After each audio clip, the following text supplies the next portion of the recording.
Okay, please record. Photo, Mr. O'Reilly, Ms. Willis, ladies and gentlemen of the jury. Again, my name is George Murphy and I represent Silinda Sun in this case. And we've been here for the past 2 weeks, and on behalf of myself and Mr. Sun, I thank you for your attention that you paid in this case so far, and ask that you pay just as strict attention to the instructions that His Honor gives you, since that's what you're going to have to apply to the facts in this case when you decide this case. You are the fact finder. You're the person that decides what the facts were as they were on January 18th, 2008. You heard at the start of this case, Mr. Mahoney, the clerk, read you an indictment charging Mr. Sun with first-degree murder. First-degree murder, that on January 18th, 2008, that Mr. Sun, using this handgun, did with deliberate premeditation in malice aforethought meaning that he intended, and only intended one thing, to kill Shannon Meara on that night.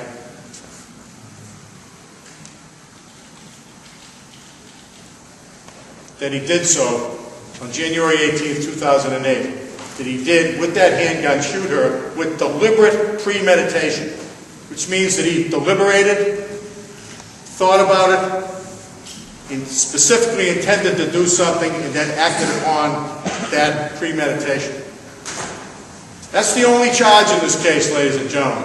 Mr. Sun isn't charged with assault and battery. He isn't charged with disposing of a body, and if it helps or it doesn't help, he's not charged in this case with possessing a handgun.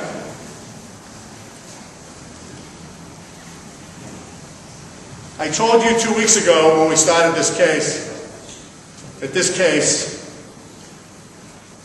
is a tragedy of the utmost proportion. The utmost proportion is the only way you can describe when a human being who's been on this earth for 24 years, who has a family who cares and loves about her, is not here anymore. It's a tragedy because this person isn't here.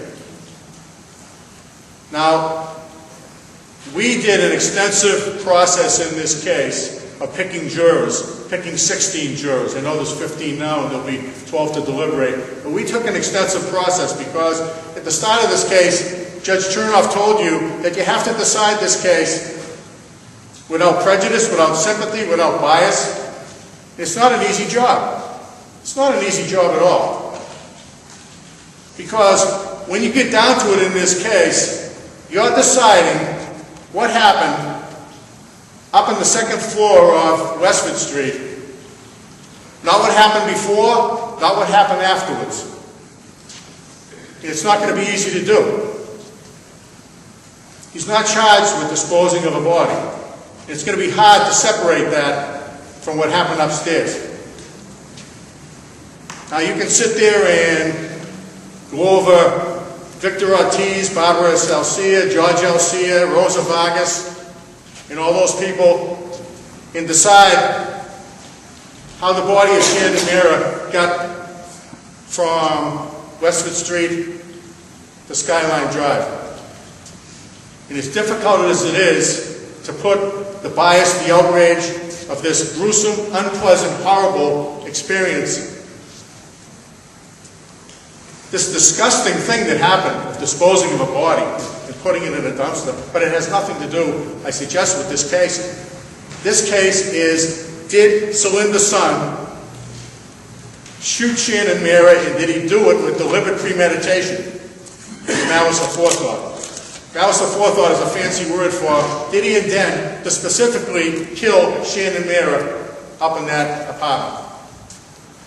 That's why we're here. That's why you have a verdict slip. The verdict slip doesn't say what happened after Shannon Meara was killed. The verdict slip talks about what happened upstairs when she died.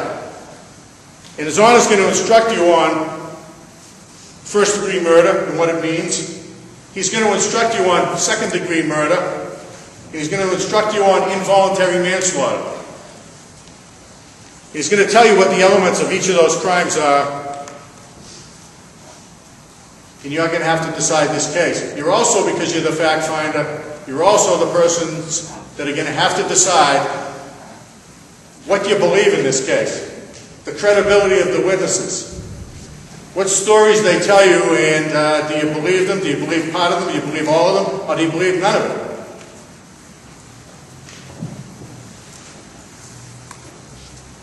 You're also going to have to look at these in the best you can from your everyday life and experiences, which may not be the everyday life and experiences of all the people that are involved in this case. You've heard of all these people in this case. You've heard a person by the name of Eric Anderson. You've heard he's a drug dealer, that he sells coke, that he's a pimp, and Kitty's his prostitute. You've heard what happens on a regular basis at 556 Westford Street, that's a party house, and everybody goes there to ingest cocaine, to drink, to kick back, as some of them say, the word do, to get screwed up, to get high, to get drunk, to zone out. These people have come in here and told you stories.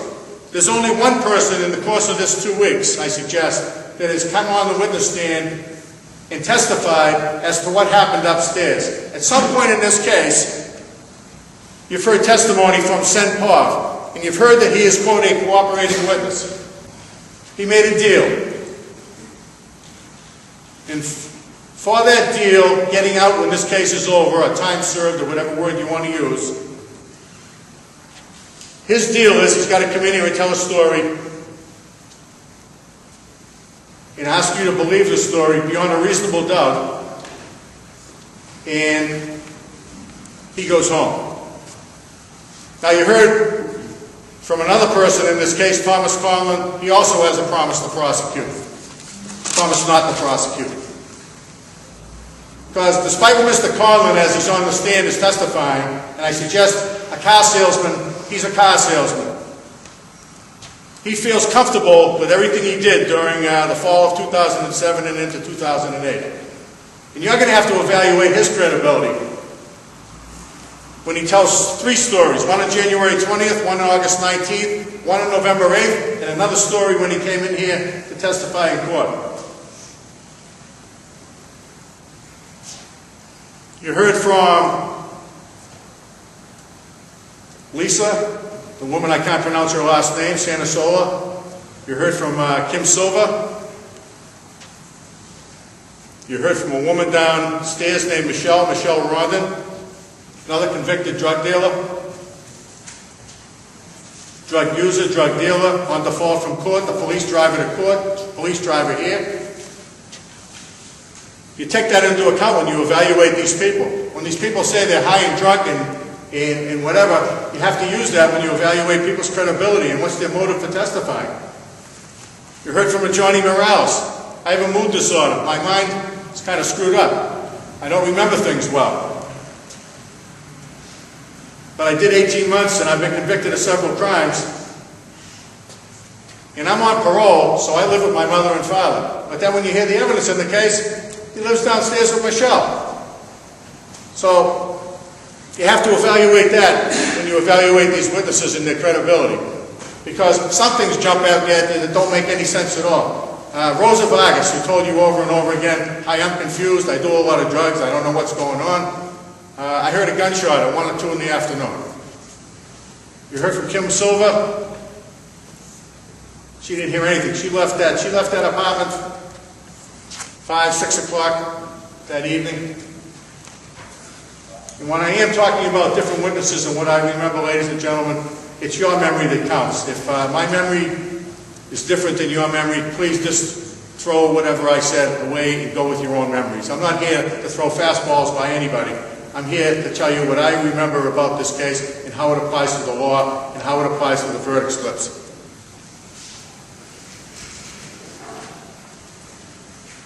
I think it's clear when you hear in this case, because you're going to hear from the judge that someone who is either taking alcohol or drugs or a combination of both, or someone who is intoxicated. Intoxication plays a role in whether or not someone can form a specific intent. Whether someone can can deliberate, can premeditate in a particular case. And you've heard from several witnesses in this case concerning Silinda Sun. Other than you heard about Eric Anderson being the pimp and the drug dealer, and the reason that everybody went to that case, whether they like it or not, is because Eric Anderson supplying the cocaine. Silinda Sun was the person who lived up there with Sharon and Meara. What have you heard about Silinda Sun during the fall and into January of 2008?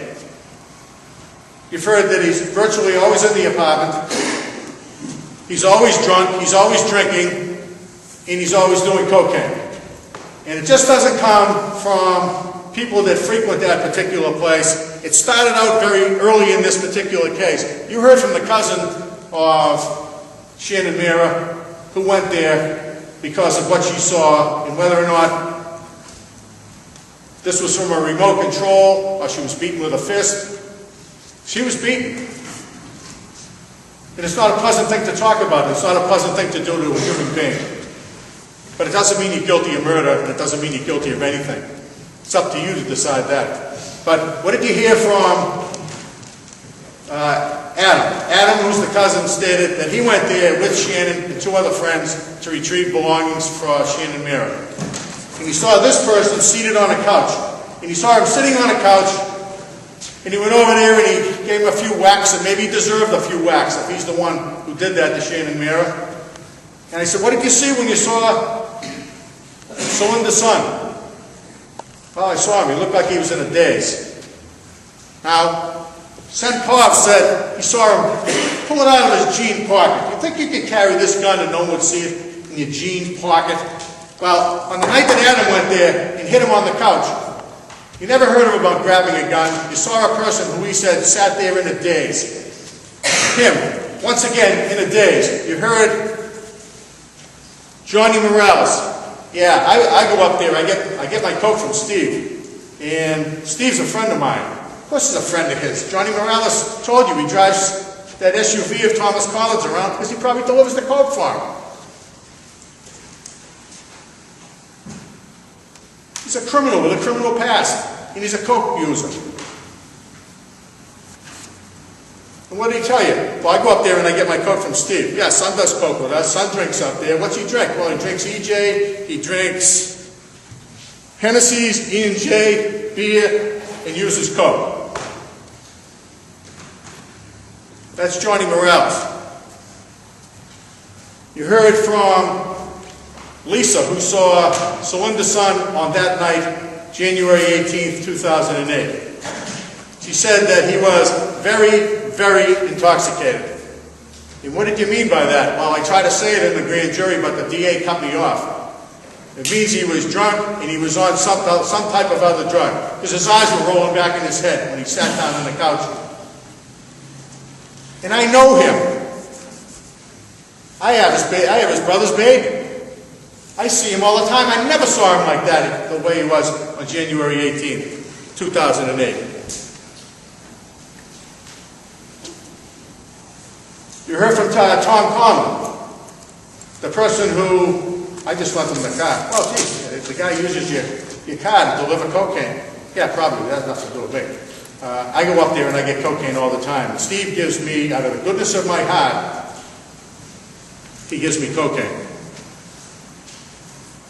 He said when he saw Son on several occasions, yeah, he's drunk. He tries to be funny. Picks up this firearm, points it at his head, points it at other people, spins it around, puts something in. Thought he was funny. It's not funny. Of course it's not funny. It's stupid. It's stupid. It's behavior. Some guy high on drugs, drunk, unemployed, thought it was funny. And I don't think it's beyond your common sense to know whose gun this is. When they say it's Sun's gun, you think it might be the drug dealer, and it might be the pimp whose gun it is at that house. Steve. Michelle Rondon in the grand jury, when I had to read it to her. And how was Silinda Sun that night when you saw him? He was drunk. January 18th. Of course, when you consider Michelle Rondon a convicted drug dealer, what's her testimony? I was up there between 7 and 10. You know why she goes up there. She goes up there to get cocaine from Steve because she's a cocaine user. She's also been convicted of possession of heroin. She's also been convicted of selling cocaine. And she went up there at 7 o'clock, according to her, to get her kid back, who she leaves up there when he was 11 years old. And she falls in with all the other people, the Victor Ortizes and the Barbara Alcias and the George Alcias. So you're there from 7 to 10. Yep, then I get down about 20 minutes later, I heard a gunshot. The same gunshot that Rosa Vargas heard at 1 o'clock in the afternoon, or that George Alcia said that he heard about 5:30 that afternoon. Does that really help you whether or not Silinda Sun, with deliberate premeditation with malice aforethought, killed Shannon Meara? Michelle Rondon told you that night after she came down, into the DA's question, I was in the kitchen. Oh, you weren't in the kitchen. You testified before you were in the bathroom. Oh, okay. Yeah, I was in the bathroom. And I was with my boyfriend, Francisco Meara. That's what she told the police on January 20th. On January 22nd, she told the police I was with my boyfriend, Francisco Meara. She goes to the grand jury. Francisco Meara doesn't exist. Her boyfriend's Johnny Morales, who's living downstairs, but he told you he's living with his parents because he's on parole and he's not allowed to do that. You're the ones that are going to have to examine the credibility of witnesses and decide where the truth lies and where it happened. Or Michelle Rondon, when she tells you, well, after I was upstairs and after I heard the gunshot, I mean, the gunshot must have made such an impression on her that you hear from Kim Silva and you hear from Lisa that sometime later that night, she came back up to have her hair braided. It must have made such an impression on her, if she ever heard a gunshot, that when she had a phone call calling that woman Kitty that Kim Silver overheard, it was, "Hi, are you coming back to braid my hair?" And she went up to the apartment and she braided her hair. Then she said she went home and went to bed. Then in the grand jury, she said she went to Boston at 11 o'clock with her boyfriend, but it can't be for Francisco Meara because he doesn't exist. But she must have gone with Johnny Morales, her boyfriend, except Johnny Morales told you that they stayed home and went to bed because they were up the next morning at 7.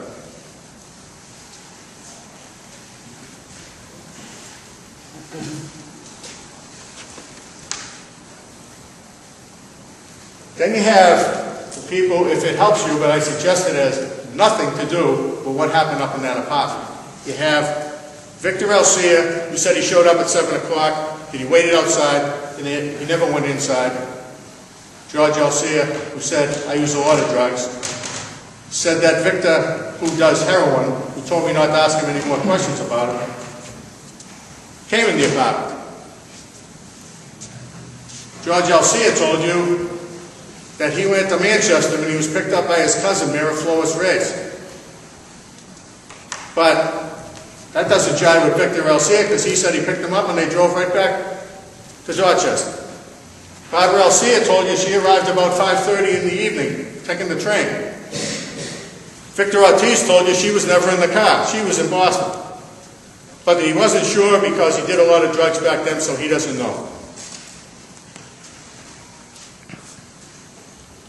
Rosa Vargas is Rosa Vargas. None of those people saw what happened.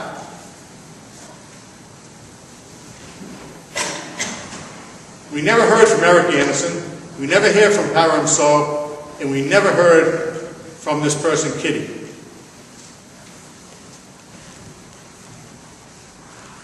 You've heard, I shouldn't say 5, 10, whatever numbers of stories, whether Steve yelled at the people outside, whether Sun was the person outside, whether this person, Sun, was the person outside, who was driving the car. Barbara Alcia says she saw Sun walking down the street.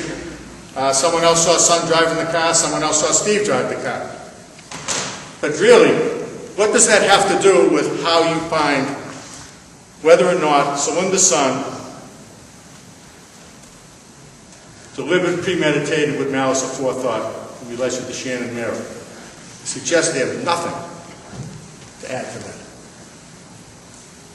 There's only one person who came in here to tell you his story, or his version, and that's Sen Pov. He's the cooperating witness. Told you, you're the fact finder, you're going to have to decide where the facts are. And he told you that January 18th, he get up, started drinking because he's an alcoholic, because he loves drinking. That's what he said on the stand. And he was drinking with Hiram So. And at some point in time, he was picked up by Sun in Shannon's car. Said it was 12, somewhere around there. They went to the liquor store, they bought hard liquor. They bought beer, I think he said a case of Heineken. He drove to the house, probably got there 12:30, 1 o'clock. That's his story, final story, understand. We found out that he gave previous statements to Trooper Michael Banks. Trooper Michael Banks took the stand. What time did you get there to the house? Well, it was about 5 in the evening. You heard from Kim Silver, and maybe it helps you, but Kim Silver told you that she was picked up by Steve, Kitty, Sen, and Craig at 1 o'clock. He went to the house. Sen Pov told you that he drank all day that day because he loves to drink. And he drank for a few hours while these white girls came and left at the apartment upstairs. That's what he said.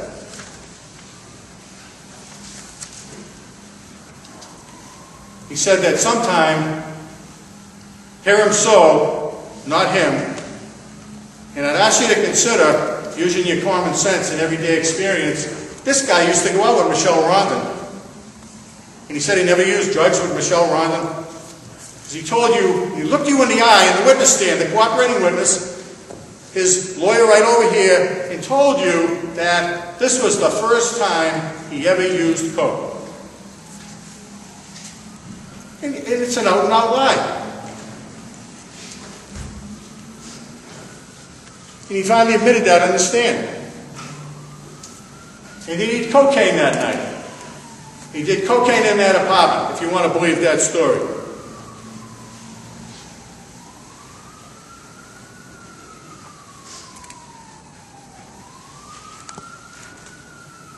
And he drank all day, and questions were asked, as they were of every witness in this case, how was Shannon and Silinda Sun getting along that day? And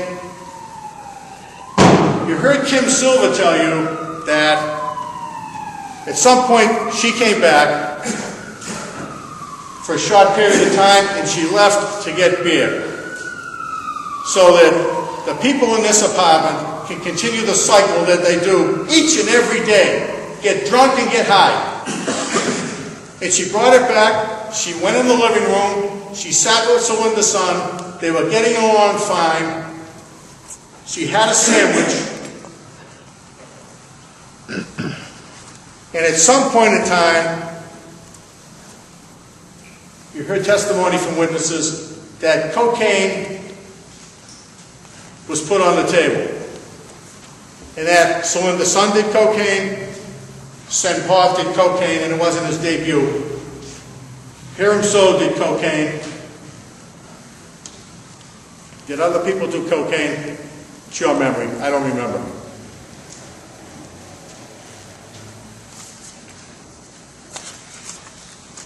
Then you heard Sen Pov tell you that at some point in time, Mr. Sun took this handgun out. He was high in cocaine. Was he zoned out then? I don't know. Lisa said he was zoned out. And he took this gun out, and he took it from somewhere. He was seated at a table. He opened it. He put a bullet in, closed it, put a bullet in, spun the chamber, closed it up. This is Senpov's testimony. Smiled, bang, you're dead. And at some point, the gun went off.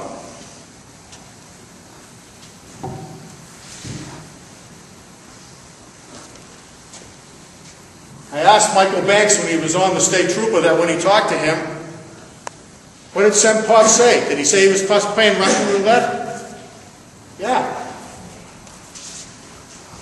When Tom Collin was on the stand, I said to him, what did he do? Loaded it, closed the chamber, put it to his head, and then he pointed it at other people.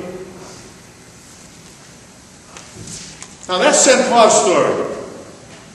And I'd ask you to consider, ladies and gentlemen, because my memory is that he said that when Senpov did this, he did it with his left hand. Did it with his left hand. I know you're paying close attention, and if you've watched Silinda Sun during this trial, you see what hand he wrote with, and it wasn't his left hand.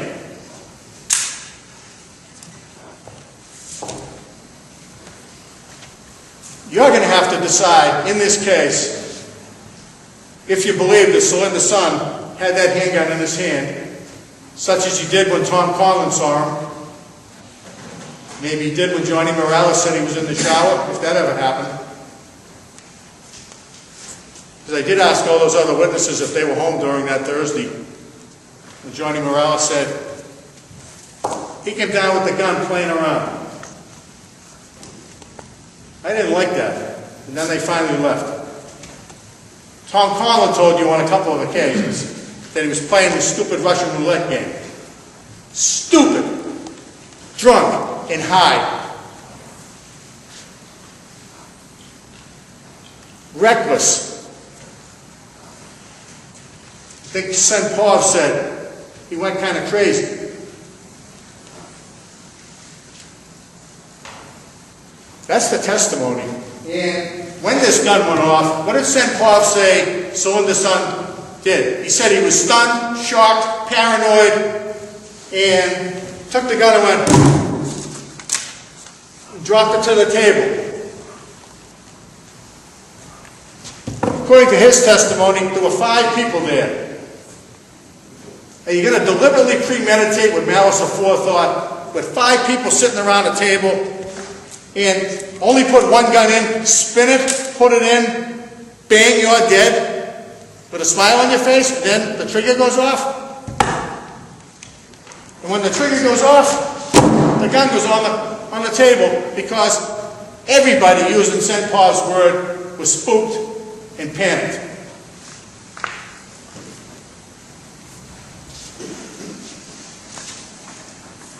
That's what this case is all about. What happened up in that apartment?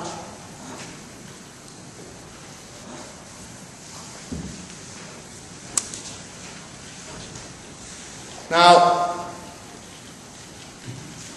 that's Senpov's story.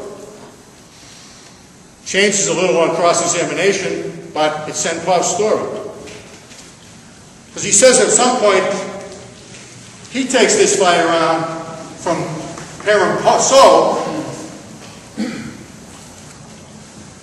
and at some point he takes it home. And at some point in time, and the police and the government want you to believe that Senpov on January 22nd was going to drop in the Lowell police station and tell them this story. And he's going to tell them the truth, and he's going to be honest and forthright. But when he sat down with Trooper Banks and Joe Murray on that particular day, and I asked him the question, So, what happened to the gun?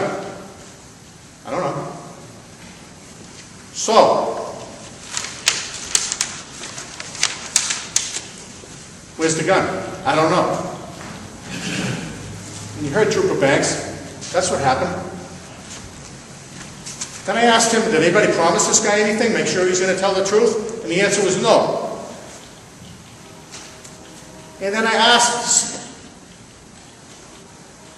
and I was reading from a transcript, and I asked Michael Banks, well, didn't Joe Murray say, I'm going to help you out? You're probably not a bad kid. I don't want you to make a mistake here. Don't get yourself in trouble over this, all right? Any more trouble than you need to be.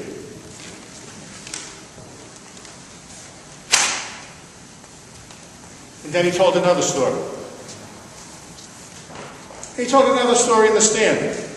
I asked Trooper Banks, I said, did he ever say that, he said he wanted to purchase cocaine for parent soap? And the answer was, he never said that before. He didn't say that in that statement on January 2nd. That was a new story.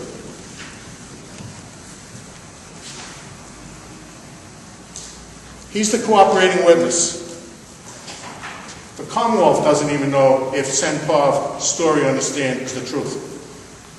That's Senpov's story.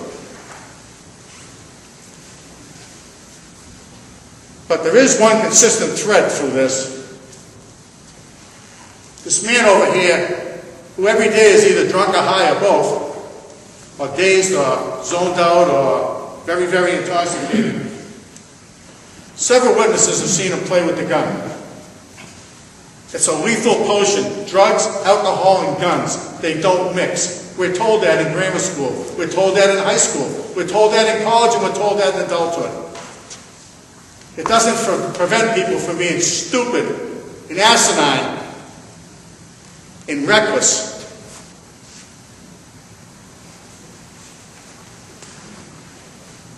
When you consider the evidence in this case, on one side you have witnesses. The only one upstairs who came in to testify about seeing a gunshot was Senpov. He's your cooperating witness. Compare that with the evidence in this case. And I'm talking about all the professionals that came in here to tell you. Professionals to tell you DNA, blood evidence, fingerprints.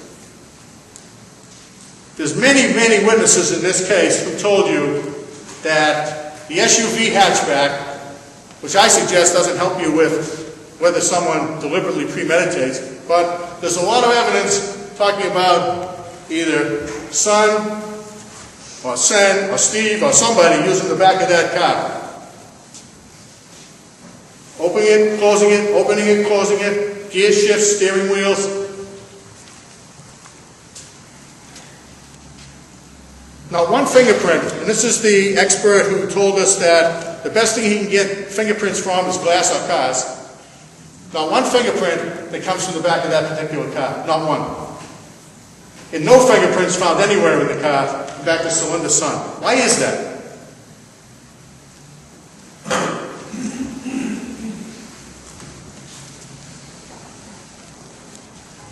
When you get to this, ladies and gentlemen, this is the real mystery, because using two experts' testimony, the more aggressively that you handle a particular item like a gun, you will leave DNA on it. They found DNA on hammer, trigger, and the grip. If you want to believe the stories that we've heard in this case about Silinda Sun, on several occasions he's the person who has his hand on the grip. He's the person spinning the cylinder. He's the person with his hand on the trigger and the hammer.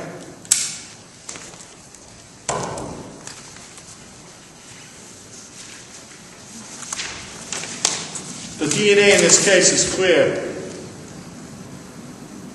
The grip, the trigger, and the hammer, Silinda Sun is excluded. He's excluded. No one took the time the night they saw him at the station check his hands for gun residue. They never check the table for gun residue. And I can't come in here and tell you that 2 hours after an incident, you won't be able to find gunpowder residue because it'll have blown away with the wind, I think the word was. You heard from the ME in this case, Ms. Springer, and she indicates that she's going to be looking at the body to see if she can see any indication of any gunpowder. There's no gunpowder on him. There's no DNA in the gun that comes from him. They only compared that to 5 known samples. There's a 4-person mixture on this particular firearm. 4 people, we don't know who they are. They're out there somewhere. They're not on this gun.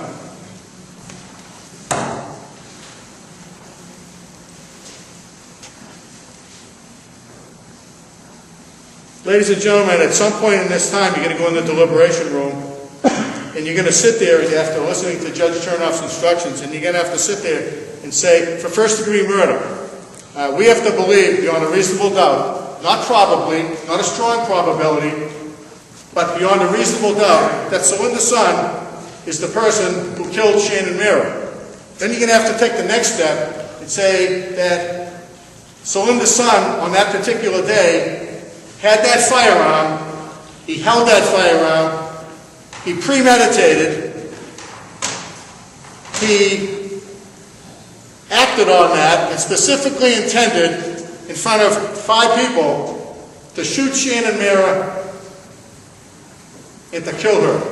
Not to hurt her, not to scare her, not to make something funny, not to be reckless, not to be stupid, not to be acting out on drugs and alcohol.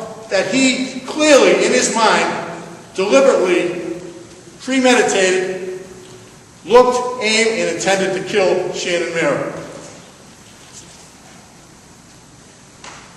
You've heard from a number of witnesses in this case. You've heard from the professionals in this case. His DNA is not even on the gun. You're going to have to decide. And you're going to have to do it without sympathy, bias, whether your decision is popular, unpopular, whether people are going to be happy with your decision or unhappy with your decision. Your jurors who swore an oath to find the truth, to find the facts and apply them to the law as the judge will give them to you. You've paid extraordinary attention during this 2-week period of time, and we thank you for your service. I'd ask you to render a fair and just verdict in this case. Thank you.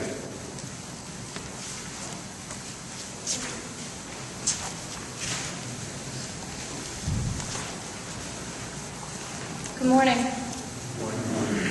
You did swear an oath. You swore an oath to look at the evidence. You swore an oath to look at everything in its entirety. Your Honor, if I could just take the juror.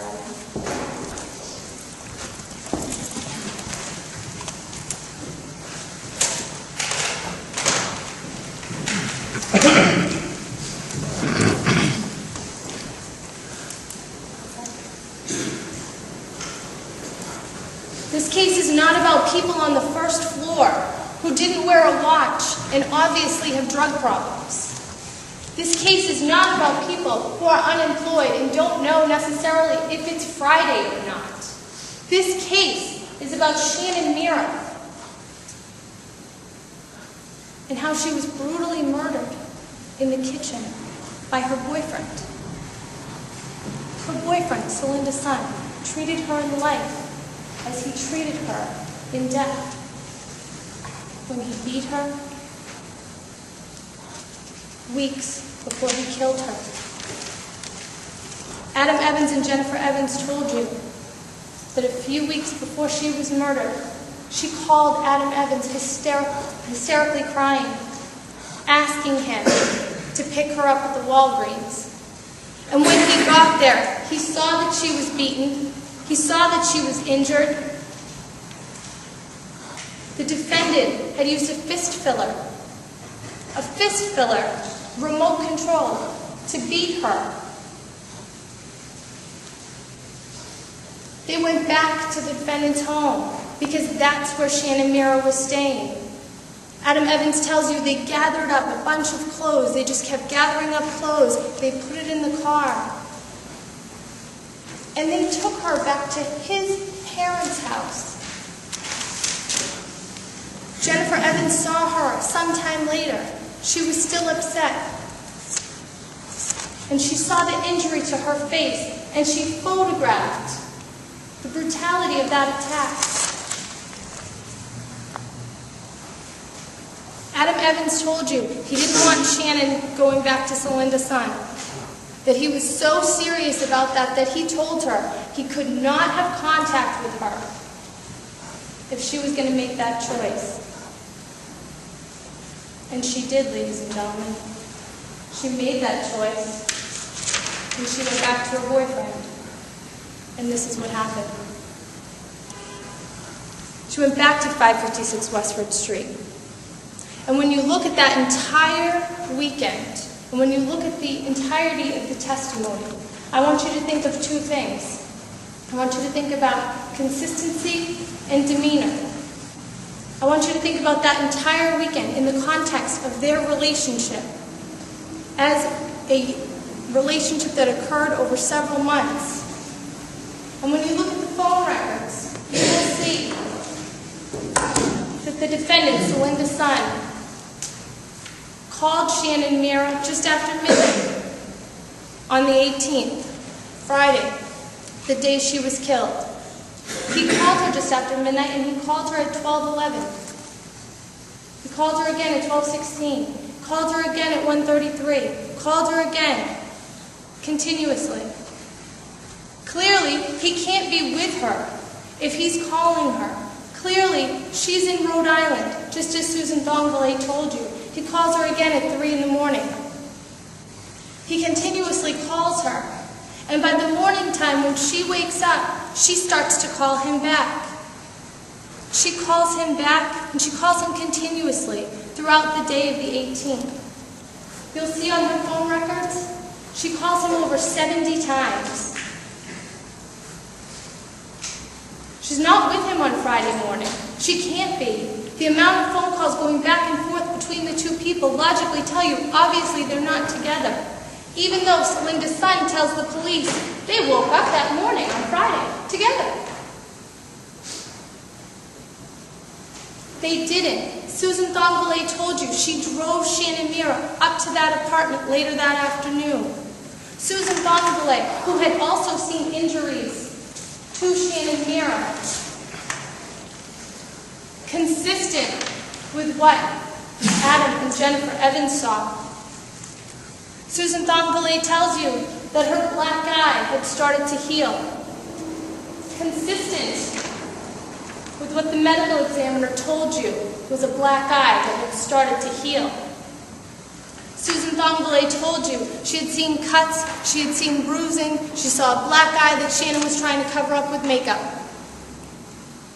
Consistent with what Adam and Jennifer told you, consistent with what the medical examiner told you. The medical examiner told you that this dark portion right here was from a pooling of blood, most probably from when the bullet hit the bone above her eye, allowing blood to pool down, causing that bruising on top.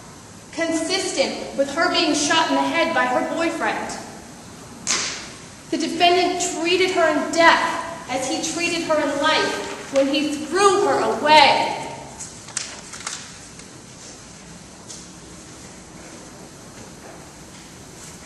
Shannon Meara called him over 70 times on that day, and while she was calling him, while Susan Thongville told you she was attempting to reach him, the defendant was calling Kim Silva, calling Sen Pug, Byron So, asking them to come and hang out. Sen Pug told you he had only been there about 2 or 3 times before that. Sen Pug agreed to go. He was picked up in Shannon Meara's car, and they went back to the apartment. Shannon was not there yet, consistent with what Susan Thongville tells you, consistent with what Sen Pug told you. They arrived at the apartment at 556 Westford Street, and they started to hang out. Kim Silva tells you that the defendant called her at 11 a.m. 11:03 or 11:05 is that phone call, consistent with what Kim Silva tells you happened on that day. The phone records back up what she says. They bring her back to 556 Westford Street around 1 o'clock. Kim Silva tells you that Shannon Meara is not there yet, and that she's hanging out with the defendant. And I asked Kim Silva, how many times had you hung out with Silinda Sun before, and what were the circumstances? And she told you that she always hung out with him with Lisa Santora-Sola, the defendant's sister-in-law. But this day was different. This day, Kim Silva was hanging out with Silinda Sun before Lisa got there. Lisa had to work. Lisa doesn't even get to the apartment till after 6. So her version of what the defendant's state of mind is completely irrelevant. You know his state of mind before the murder, because you see him cover it up after she's dead. And you can tell when Kim Silva tells you, we were hanging out. We hung out for a couple hours, and then Shannon arrived. When Shannon got there, she visited, and what did Kim Silva tell you? Then, Kitty, Firearm Cell, Sen Pug, the defendant, and Eric Anderson. Shannon Meara leaves to go get some beer.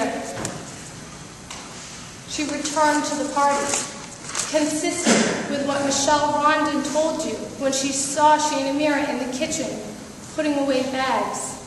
Putting away bags, and as Kim Silva said later, giving out beer.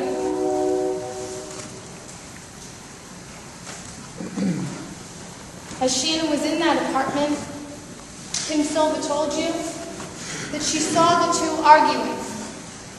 She saw the two bickering. And I asked Kim Silva, well, what was it about? What were they bickering about? Silinda Sun was flirting with Kim Silva and Michelle Rondon, consistent with what Michelle told you on cross-examination when she was pressed by the defense attorney. Wasn't Silinda hugging you? She says, yeah, he was hugging me, consistent with what Kim Silva said. I asked Kim Silva, was the defendant flirting with Kitty? Was Kitty involved in this flirtation rotation? Nope. Just me and Michelle. And Shannon was getting mad. Kim Silva told you she saw the defendant with a firearm that day. She described it as silver and black and large. Michelle Rondon told you she saw the defendant with this firearm, Exhibit 29. That day, the day Shannon was killed.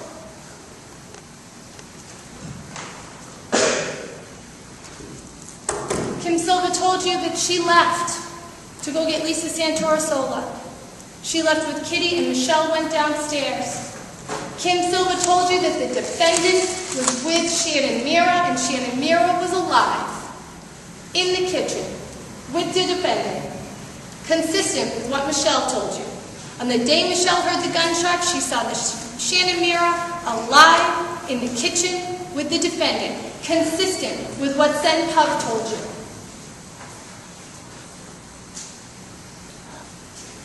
The women had left. They had left that apartment to go get Lisa Santora-Sola, and the defendant was sitting in the kitchen with his girlfriend and Sen Pug. Sen Pug told you that while they were seated in the kitchen, the defendant took out a firearm. Took out a firearm from a black pouch. Took a bullet out from a black pouch. Consistent with what Tom Conlon told you, the defendant held the firearm in a sock-like bag that, as he described, was full of bullets at the bottom. Kim Silva had told you that before she left, the defendant was walking fine, he was talking fine, he was coherent, he was obviously of sound mind to argue with his girlfriend.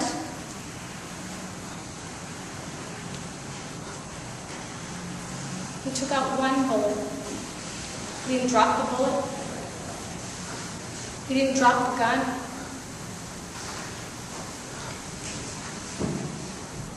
And with intent and with thoughtfulness, he placed that bullet into the chamber.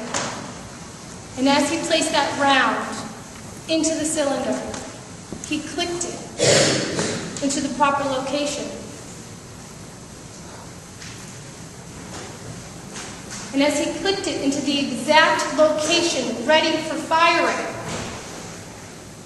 he didn't put it up to send puff and pull the trigger.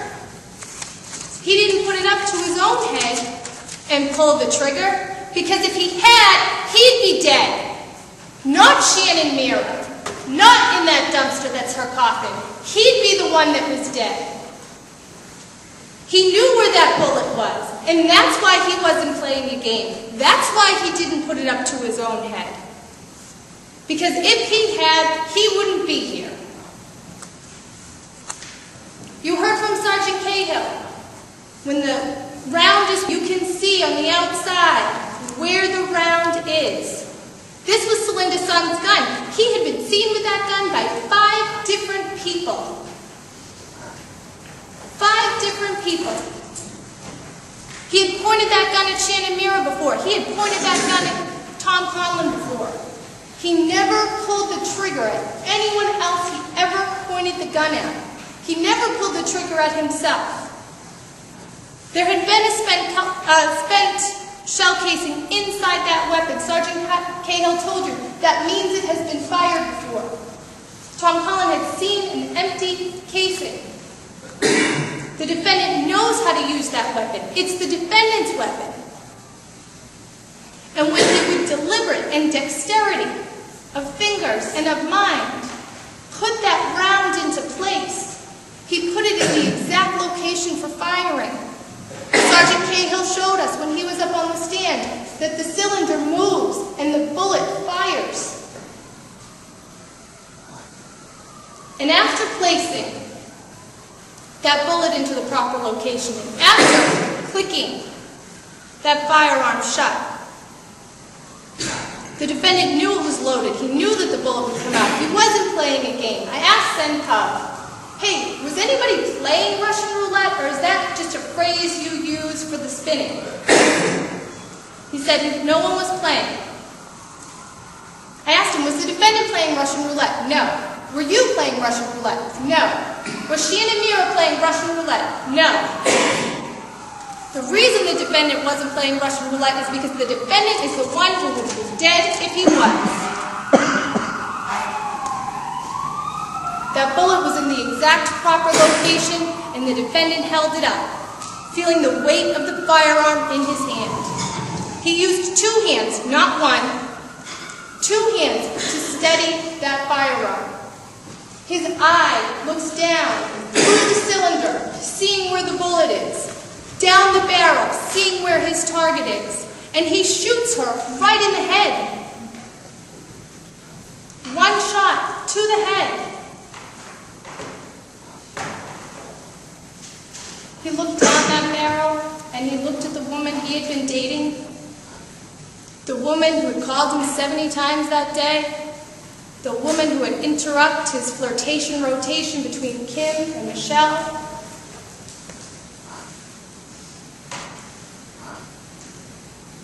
He wanted her gone. He wanted her out of the way. And he got rid of her.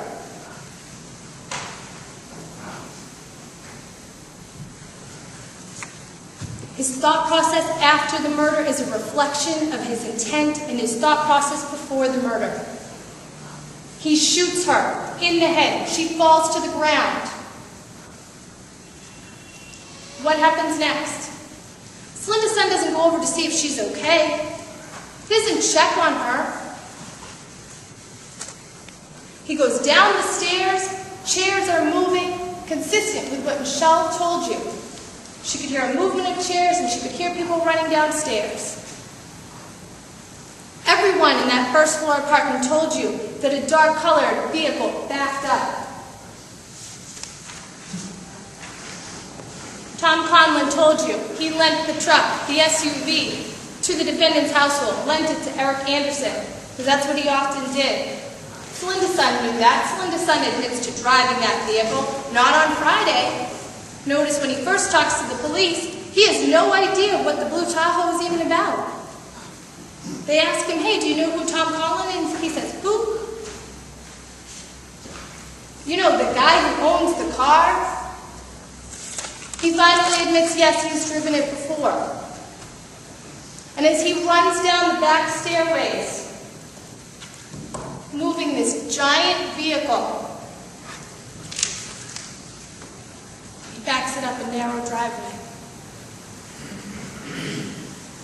I asked Sen Pub, hey, did he hit you when he's backing up that car? No, of course not. His mental state is clear. He can drive. Look at where the house is. Look at where the fence is. You're the finder of fact. You determine what happened in this case. When Silinda Sun reversed that vehicle all the way to the back door, his intention was to get rid of Shannon's body, just as his intention was to kill her when he loaded the firearm.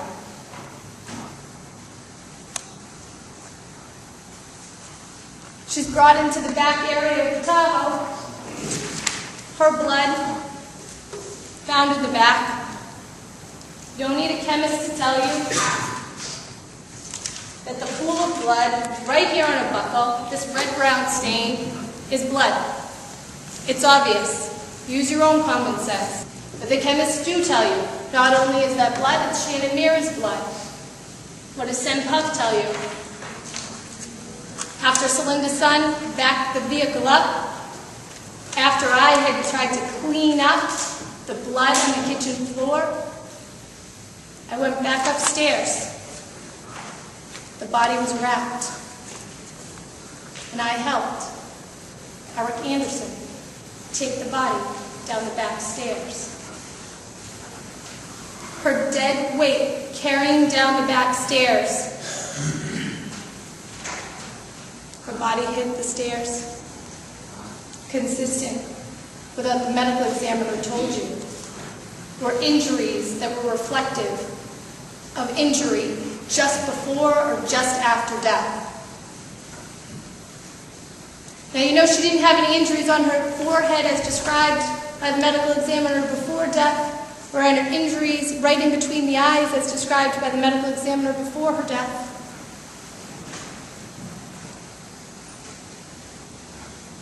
Consistent with what Sen Pup tells you happened to that body afterwards. He and Eric Anderson placed the body in the back. Asked him during this time period, after Silinda shot Shannon, what happened? Silinda was telling people, asking people to help him.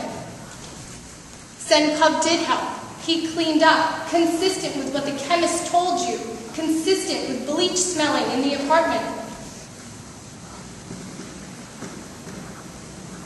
He told you he continued to clean. He cleaned up the blood and he threw away the napkins inside of a bag held by Eric Anderson. That they all continued to clean, and that when he returned to the upstairs area, Firearm So had the gun. Firearm that Sen Pup then took back to 16 Walnut Street.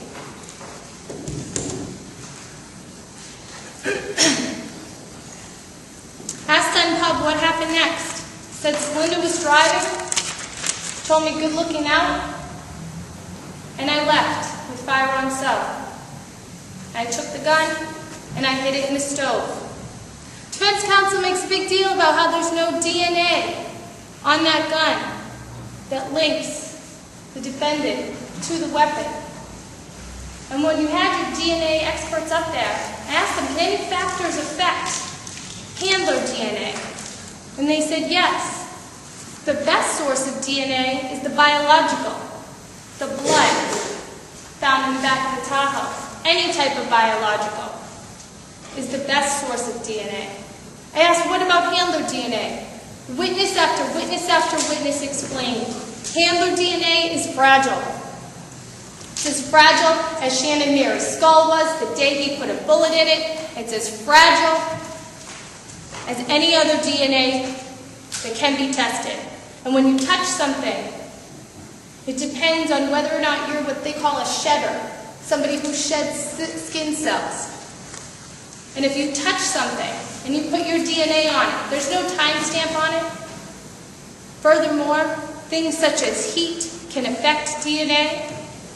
And the fragile nature of DNA is such that if somebody else touches an object, that same object, they will often take away the DNA that was originally there replace it with their own DNA. You know DNA is fragile, and the reason that you know handler DNA is fragile is because Senpub tells you he and Firearm So touched the gun. And Senpub can't be excluded, and he can't even be included, even though you know that he touched it.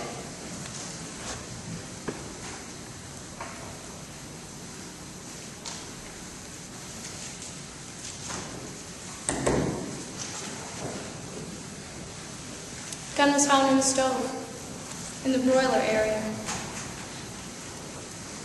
Not only is handler DNA fragile and can fall off when other people touch it, but heat affects DNA. And there's no timestamp, there's no knowing who is a bigger shedder of people who touch DNA, touch an object, than someone else.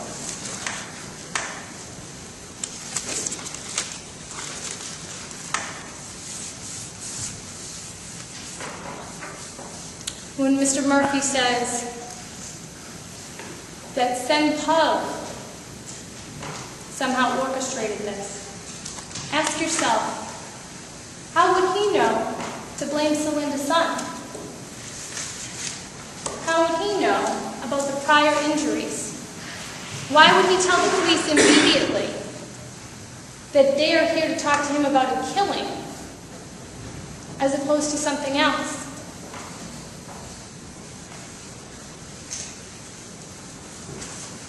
Senpub not only gives over the murder weapon that he has obviously touched, but it's the murder weapon that killed Shannon Meara. You heard Sergeant Cahill tell you that.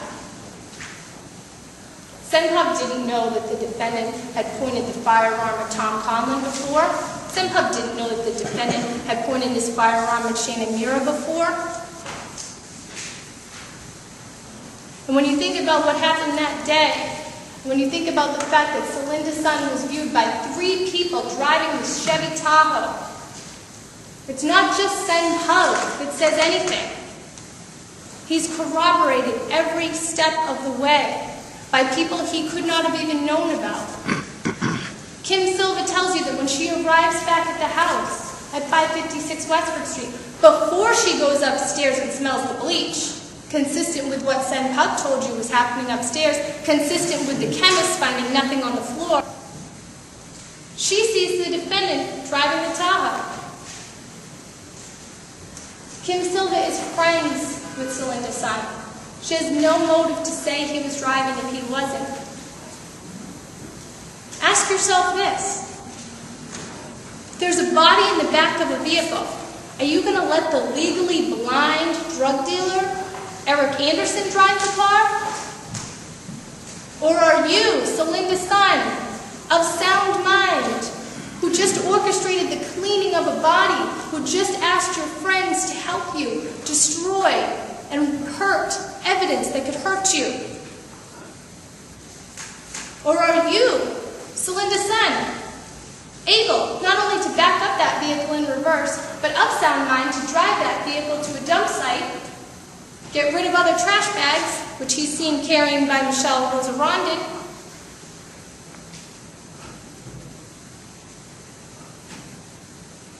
and take off?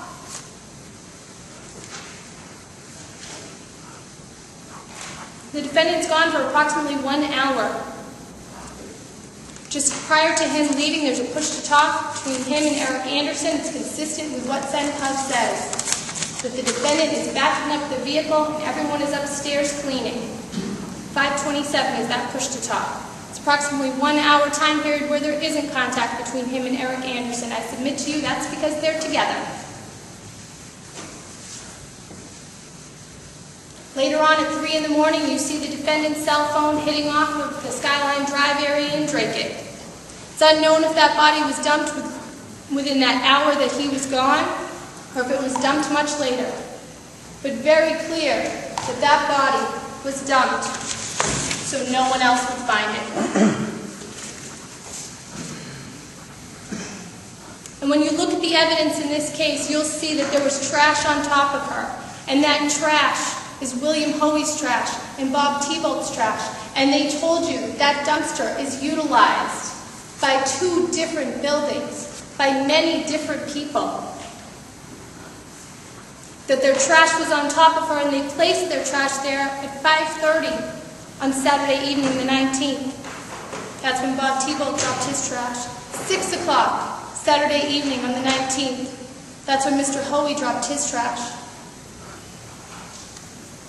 You know that body was dumped there sometime before that.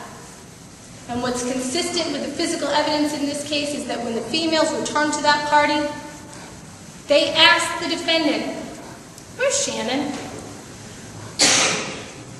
After noticing that it smells like bleach, after Kim Silva tells you she sees a small tissue with some blood on it, after Kim Silva tells you she sees Shannon Meara's boots and jacket.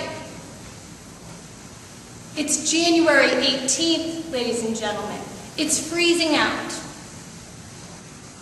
What does the defendant say?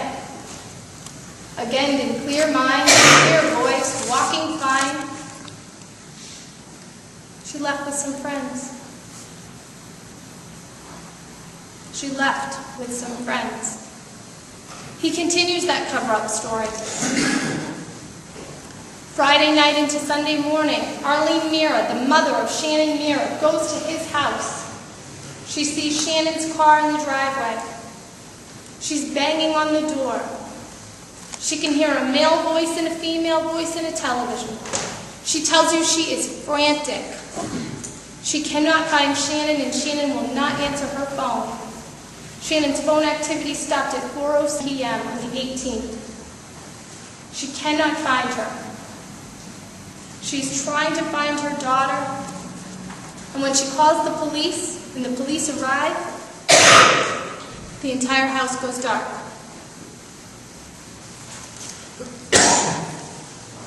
Continuing the cover-up, it is a reflection of the defendant's thought process before the killing, how he acts after the killing. With clear mind, with clear thought, with intentionality of covering up this crime. The defendant called Shannon Meara's cell phone a number of times throughout that weekend, sporadically, in an intent, I submit to you, to continue the cover-up, to pretend he's looking for her. And on Saturday, he goes to Walmart. Not with Kim Silva, not with Senpub, not with Fireman So. Eric Anderson, his confidant, his roommate, his girlfriend, Kitty, Michelle's boyfriend, Johnny Morales. And what do they buy? Cleaning supplies. That house is continued to be cleaned. It is consistent with what the chemist told you, and consistent with what Senpub told you. Sunday, the defendant's continuing to call Shannon's cell phone throughout the weekend, and when he speaks to Lisa Santora-Sola, and when he speaks to Arlene Meara, he tells them, "I haven't seen Shannon. Haven't seen her since Friday. And she left with friends." He tells Shannon Meara's mother, "Tell her not to come back here." Shannon Meara's mother says, "That's fine." And the defendant admits to hitting her with remote control, pretending it was playing. Playing. The defendant is not playing anything, ladies and gentlemen. The defendant had a sound mind. He could walk fine. He could talk fine. He could come up with a story to conceal evidence in this case. He could solicit people to help him. And when he speaks to Lisa Santora-Sola, Lisa's even asking, "Where's Shannon? Where has she been?" Because if Shannon's not with Lisa or Silinda, then she's with her friends in Rhode Island, and she can't find her. It's pretty clear where Lisa Santora-Sola's loyalties lie. I asked her at the time period in 2008, "Did you call your family, even though you weren't married, your in-laws?" She corrected me. She said, "Yes, and I still do." I still call Silinda Sun my brother-in-law. Demeanor on the stand. What does that tell you about how zoned out the defendant was? The defendant was of clear mind, of thoughtful intent.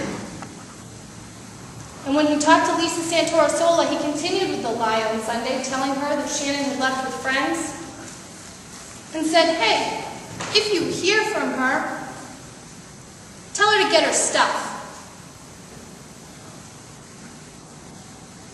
He's of sound mind when he meets with the police on Sunday. He tells them, again, she left with friends. He explains to them the whole version of events, of how he had gotten up that morning, how he drank. Shannon left with friends about 4 or 5. The police asked him, who were you with on Friday? Who were you with? Shannon, Eric Anderson, Kitty, and my sister-in-law, Lisa.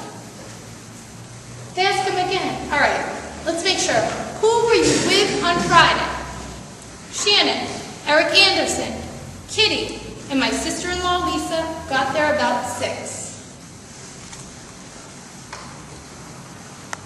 He never tells the police he is with Kim Silva. He never tells the police he's with Sen Pub and Fire on Sub.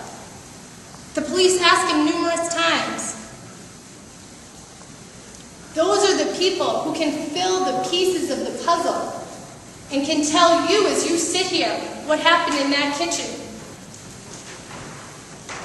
And told you what happened in that kitchen and how the defendant was acting before and after the killing.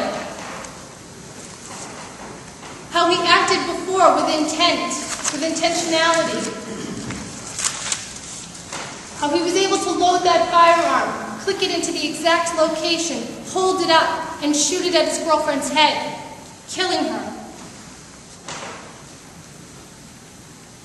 They ask him about a blue Tahoe. He has no idea what they're talking about. They have to repeatedly say, the blue Tahoe in your driveway. He eventually admits that one time he drove that Tahoe. You don't need DNA or fingerprints to tell you that obviously, if there's a body in the back of a Tahoe and you've got a choice between a legally blind guy and a guy who can see, who's going to drive? 3 people saw him drive that night. Not just Sen Pub. Michelle saw him and Kim Silva saw him. Kim Silva is friends with the defendant. She has no motive to say he was driving if he wasn't. Michelle Rondon remembers people being in her driveway, and she tells you, I was mad. They're not supposed to be in my driveway.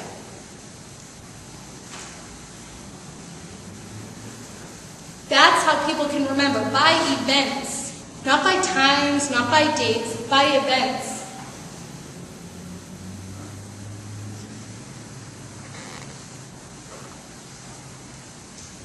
The police tell Silinda Sun on Sunday that Michelle has died. He never asks how she died. I submit to you, ladies and gentlemen, because he already knows. Because he killed her on that day. He put her body in a dumpster so no one would find it. This case isn't about fingerprints. The police attempted to get fingerprints and they weren't able to. They explained why. They explained why handler DNA is difficult.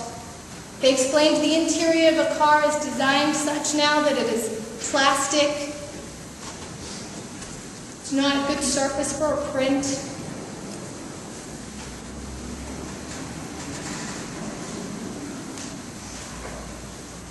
This case, ladies and gentlemen, is about the evolution of Shannon Meara.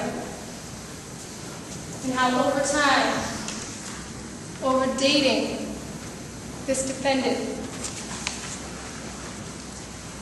she slowly and purposefully was murdered when he placed that bullet into the chamber placed the round into the exact location, and allowed her body to be drugged down the back stairs of that hallway, placed into the Tahoe, brought to a dumpster that was intended to be her coffin, to be brought to a landfill as her final resting place. The defendant acted with intent. He had a sound mind. He could speak, he could walk, he could drive. And I'm asking you to find him guilty of first-degree murder.